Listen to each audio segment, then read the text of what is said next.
তখন তখন থেকে থেকে তাদের তাদের সময়টা সময়টা গণনা গণনা শুরু। শুরু। বুঝা গেল? জি স্যার, জি স্যার, বুঝতে পেরেছি। ওকে, ঠিক আছে। ঠিক আছে, তাহলে তাহলে এই যে উদাহরণটা উদাহরণটা দেখো। দেখো, এই এই উদাহরণটা উদাহরণটা বলতেছে বলতেছে ৩ তিনজনের জনের মধ্যে মধ্যে থেকে ৩ জন যেহেতু পার্টনার এবং এদের এমন একটা পার্টনারশিপ বিজনেস যেখানে একাই ডিসিশন নেওয়া যায়। তাহলে তোমার সময় গণনা শুরু হয়ে যাবে। কারণ বাকিদের পারমিশন আমাদের লাগবে না। ঠিক আছে? ঠিক আছে? আর পরের যে পরের যে উদাহরণ উদাহরণ এখানে কি? কি? পরের পরের উদাহরণে উদাহরণে সবাই সবাই সবাই তোমার তোমার মায়ের। তাহলে তাহলে তাদের এগেইনস্টে কারোর কারোর এগেইনস্টে এগেইনস্টে টাইমটা টাইমটা গণনা গণনা করতে করতে হবে না, হবে না, যতক্ষণ না যতক্ষণ না পর্যন্ত পর্যন্ত একজন একজন সুস্থ আছে।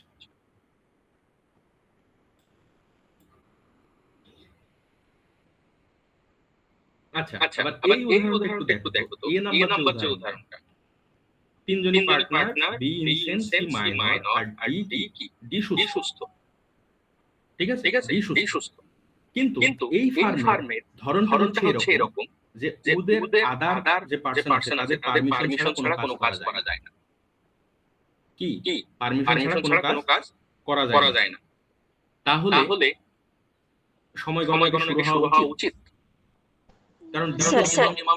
স্যার উচিত উচিত কারণ কি কারণ দ্বিতীয় মামলা করতে পারতেছে না, কারণ আধার কমিশন লাগবে ওদের। তো ওদের মধ্যে থেকে যদি কেউ সুস্থ হয় অথবা দুইজন যখন সুস্থ হবে তখন সে টাইমটা গণনা শুরু হবে। তখন থেকে 3 বছরের মধ্যে সে মামলা করবে। বুঝছো ব্যাপারটা?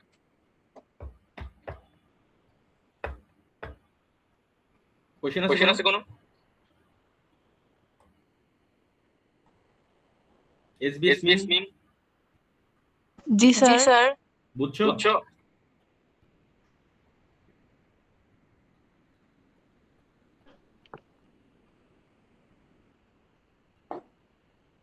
বুঝছো? জি জি স্যার, জি স্যার, বুঝতেছি। বুঝতেছি।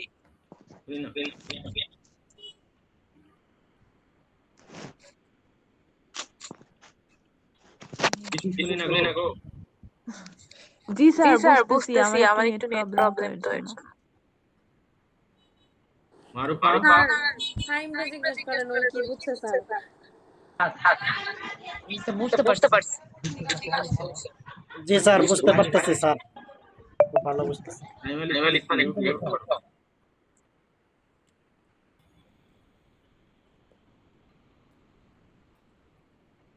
খন্দকার আসফিয়া বুঝছো? জি স্যার। জয় বুঝছো? Yes yes sir sir. Okay ঠিক আছে। ওকে যেহেতু বুঝছো 7 নম্বর সেকশন আমরা 8 এ যাই। আচ্ছা একটু কল্পনা করো তো এই যে 6 এবং 7 6 নম্বর সেকশনে কি মাইনরিটির কথা বলা আছে, 7 নম্বর সেকশনেও মাইনরিটি ইনসেনিটি এবং ইডিওসির কথা বলা আছে। এইসব জিনিস প্রিএমশনের মামলাতে কোনো কাজ করে না। কিসে কাজ করে না? প্রিএমশন প্রিএমশন স্যার, অগ্রক্রয়। অগ্রক্রয়ের যে মামলা, অগ্রক্রয়ের মামলা করার জন্য তোমার যতটুকু টাইম আছে ততটুকুর মধ্যেই করা লাগবে। যদি তুমি ইনসেন হও, তুমি ইডিয়েট হও, দেয়ার ইজ নো ডিফেন্স। তোমাকে লিগ্যাল ডিসেবিলিটি এখানে তোমাকে প্রোটেক্ট করবে না। বুঝছো?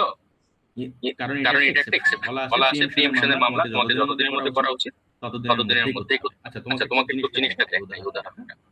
এটা দেখো। উদাহরণ মানে কি দেখো? মানে প্রিএমশনের মামলাটা কি রকম? প্রিএমশনের মামলাটা হচ্ছে মনে করো এখানে একটা জমি আছে, তার পাশে একটা জমি আছে। ওকে,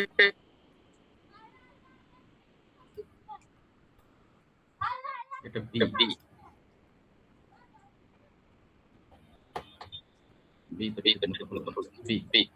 এখন এই জমিটা সি এর কাছে বিক্রি করে দিচ্ছে। এর পাশে একটা যেহেতু জমি আছে, জমিটা বিক্রি করতে চাচ্ছে। এর উচিত ছিল প্রথমে বি কে জিজ্ঞেস করা যে ভাই আপনি জমিটা কিনবেন কিনা। কারণ কি প্রিএমশনে বলা আছে যে তোমার নেইবার যিনি ওনাকে জিজ্ঞেস করা লাগবে। আরো সিস্টেম আছে এখানে প্রিএমশনের। আমি একটা উদাহরণ দিয়ে বলতেছি। সো এখানে শাফিক শরীক শাফিক খালিদ জাত বলা হয়। তো এই যে পাশের যে জন ইনাকে বলা হয় শাফিক জাত। ঠিক আছে, উনি হচ্ছে নেইবারহুডের কোন জমির মালিক। তো এই এর যে জমিটা এ বি কে বিক্রি না করে সি কে বিক্রি করে দিচ্ছে এবং বি কে জানাই নাই। তো বি যখন জানতে পারছে তখন বি বলতেছে আমি জমিটা নেব, যেহেতু সি এর কাছে অলরেডি বিক্রি হয়ে গেছে। সেল কি কমপ্লিট? বুঝছো? Sale already complete. Sale already complete. Okay এখন সেল কমপ্লিট হওয়ার পর বি বলতেছে আমি এই জমিটা কিনব। এখন আমি এই জমিটা কিনব বললে কি হবে? এ তো অলরেডি বিক্রি করে দিয়েছে সি এর কাছে। জমির মালিক তো বেসিক্যালি সি। তো তোমার প্রিএমশন সিস্টেমটাই হচ্ছে এরকম। অগ্রক্রয় সিস্টেমটাই হচ্ছে এরকম। যখন একটা জমি বিক্রি হয়ে যায় তখন ওই একই জমি আরেকজন কেনার সুযোগ পায়। সেটাকে বলা হচ্ছে প্রিএমশন। এখন বি কি করতে হবে? কেস করতে হবে। এটা সুট ফাইল করতে হবে, তাই তো? এটা সুট ফাইল করতে হবে। ওকে এটা সুট ফাইল করতে হবে তাকে। এখন এই যে সুটটা ফাইল কতদিনের মধ্যে ফাইল করতে হবে? এন্ড ধরলাম আমি তার হাতে টাইম আছে। ধরলাম আমি কতদিন? আমি ধরলাম সুটটা ফাইল করার জন্য তার হাতে টাইম হচ্ছে। প্রিএমশনের মামলার জন্য টাইম হচ্ছে আমাদের স্যার এক বছরের না 1 বছর, yes 1 ইয়ার। এটা তোমার আর্টিকেল 10 এ বলা আছে।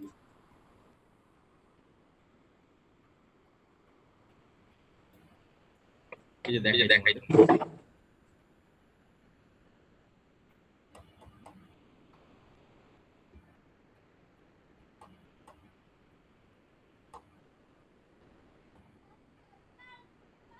দেখা যায় 1 ইয়ার 1 ইয়ার না?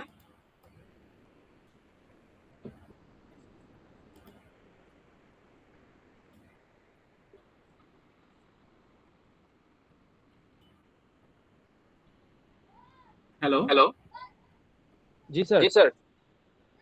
এই আমি কি এতক্ষণ তোমাদের ইয়ে দেখাচ্ছিলাম? আমি তোমরা কি ওই যে হোয়াইট দেখা যায় না স্যার। হোয়াইট বোর্ড দেখা যায় না?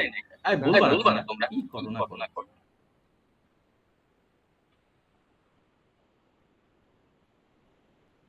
ওই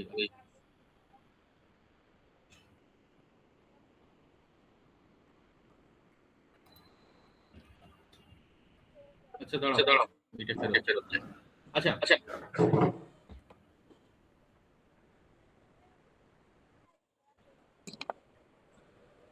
এখন 10 এটা 1 বছর তো দেখছো তাই না? হ্যালো জি স্যার। 1 বছর। ওকে যখন তোমাকে ইয়ের মামলা করতে হবে, প্রিয়াংশনের মামলা করতে হবে, তোমাকে অবশ্যই 1 বছর মধ্যে করতে হবে। তুমি যদি 1 বছরের মধ্যে না করো তাহলে তুমি কখনোই এই সুযোগ আর পাবে না। কখনোই এই সুযোগ পাবে না। এই যে উদাহরণটা দেখো, এ বিয়ের কাছে বিক্রি করে দিছে, সিকে তোমার হচ্ছে সরি এ সি এর কাছে বিক্রি করে দিছে। যদিও এ এর পাশের জমি বিয়ের জমি, বি কে না বলে তোমার সি এর কাছে বিক্রি করে দিছে, সেল কমপ্লিট হয়ে গেছে। এখন বি কে যেটা করতে হবে সেটা হলো একটা সোট ফাইল করতে হবে 1 বছরের মধ্যে। ওকে, এই 1 বছরের মধ্যেই করা লাগবে। এন্ড বি যদি ইনসেন হয়, মাইনর হয়, whatever he will not get any type of benefit. কারণ এখানে বলে দিয়েছে যে সর্বোচ্চ টাইম লিমিট হচ্ছে 1 বছর এবং এটা কোনো ধরনের লিগ্যাল ডিসেবিলিটি তোমাকে প্রোটেক্ট করবে।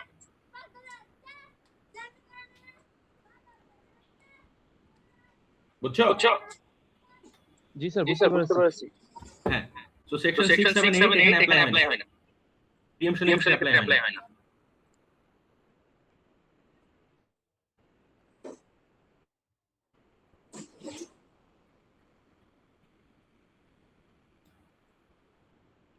সাইম আলী খান, জি স্যার। কি খবর? জি স্যার, আলহামদুলিল্লাহ ভালো আছেন? জি স্যার, আলহামদুলিল্লাহ। আপনি কেমন আছেন?